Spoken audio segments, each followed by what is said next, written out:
February 1958. A B-47 bomber carrying a live hydrogen bomb collides with a fighter jet off the Georgia coast. Wing shattered, altitude dropping. The crew jettisons a 7,600-pound thermonuclear weapon into the dark waters below.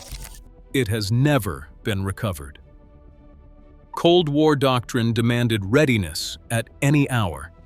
In February 1958, that meant American bombers like the B-47 Stratojet flew training missions with live nuclear weapons over their own territory. Major Howard Richardson, piloting Ivory 2, carried a Mark 15 hydrogen bomb, 7,600 pounds of thermonuclear firepower, locked in the bomb bay as his crew approached the Georgia coast. The night sky offered no margin for error.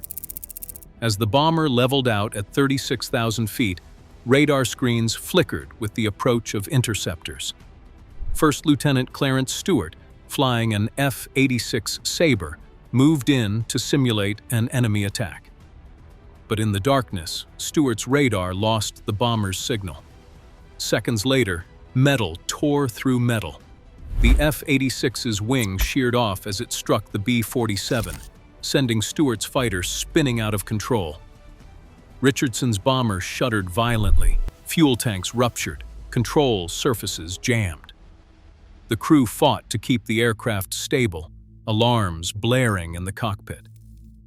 With a live hydrogen bomb on board and the plane's structure compromised, every second became a fight to prevent disaster from unfolding in the sky above Georgia.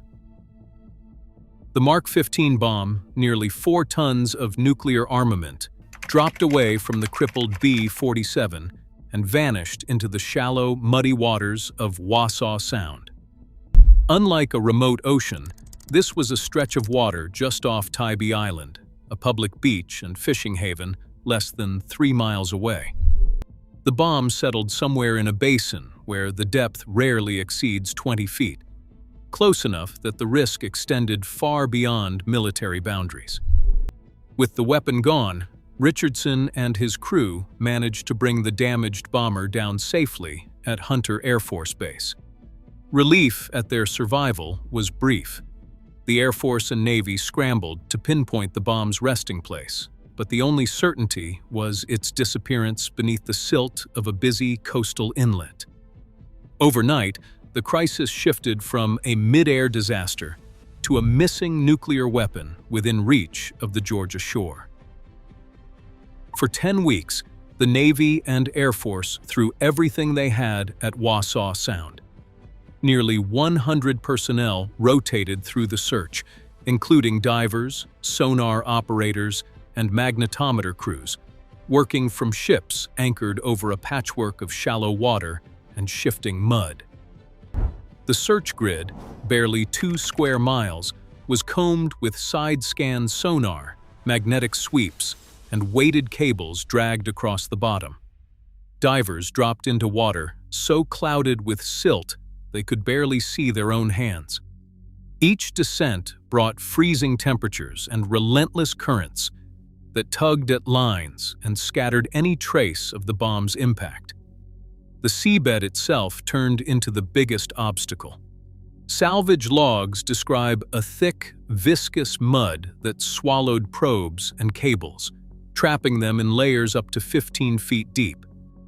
Every metallic blip on the sonar brought hope, but each time, divers surfaced with little more than twisted debris or buried scrap. By April 1958, the conclusion was inescapable. The bomb had vanished beneath the mud, beyond the reach of existing technology. A top-secret memo to the Pentagon closed the file. The weapon was irretrievably lost, entombed by the very landscape meant to hide it. The official account, released just days after the search ended, was designed to calm nerves. The Air Force insisted the bomb lost in Wassaw Sound was a training device, no nuclear capsule, and only high explosives. Newspapers repeated the claim, describing the missing weapon as a harmless shell, a technical mishap rather than a national emergency. The story faded, shaped by the assurance that nothing radioactive lay beneath the Georgia mud. But the paper trail tells a different story. In 1966, Assistant Secretary of Defense Jack Howard testified before Congress that the Tybee bomb was a complete weapon, containing a plutonium core and a full firing set. His words directly contradicted the Air Force's public line. The difference was not a technicality. It was the line between a lost dummy and a buried hydrogen bomb. The government's version was not just incomplete, it was crafted to comfort, not to inform. The Tybee bomb, once dismissed as inert, now sat at the heart of a larger story about secrecy, risk, and the limits of official truth. Beneath the tidal flats of Wassaw Sound, the Mark 15 bomb remains out of sight and out of reach. Decades of sediment have entombed it under an estimated 5 to 15 feet of marsh mud, according to Department of Energy surveys.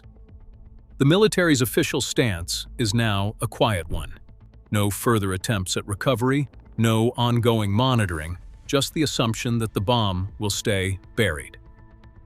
Technical assessments suggest the high explosive charge and plutonium core, if still present, are stable within the cold, oxygen-poor silt. Yet this stability is conditional. Modern ordnance experts warn that any dredging, construction, or major storm could disturb the site, potentially shifting the risk profile in ways no one can fully predict. Despite the magnitude of what lies hidden, public awareness remains astonishingly low.